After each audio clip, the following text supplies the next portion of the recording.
俄罗斯佣兵组织瓦格纳集团伫战争的第一线作战，有人离开战场战后是遇到创伤压迫症候群 （PTSD）， 身心拢受创伤，而且生活嘛失去方向。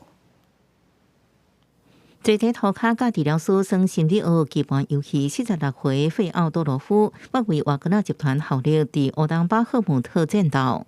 Поддержка была, то есть ты был уверен, ну, ты все равно, вы там чувствовали себя нужными и значимыми. Да.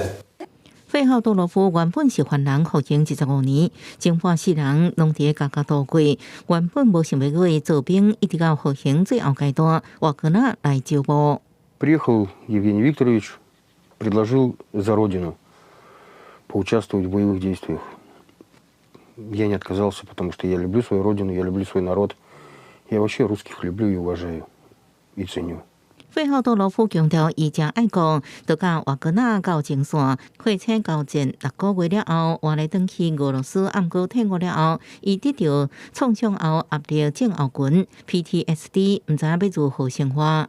Потому что они выходят, и они начинают теряться, они начинают бухать. Их надо научить, это как маленькие дети, которых надо научить постепенно жить в обществе, в открытом обществе, в мирной жизни. 事实上，有 PTSD 的不只是费奥多罗夫，为前线退来俄军，各自出现无共款状况。有人回国了后，有2个月无法度好好讲话。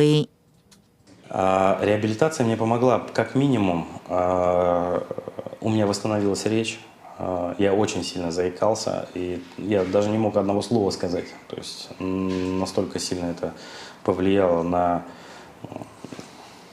мою речь, на структуризацию и всего остального. То есть 法新社报道，俄国政府爱这军人卖命，不过因离开战场了后，却无得到充足的心理援助、社工资源，爱外靠退伍军人联名，甲其他团体来协助，才接触心理复健。就算安尼，部分退伍瓦格纳士兵，至今嘛依然相信对乌克兰战争的行为是正确，而且批评有关俄国人对战争无关心。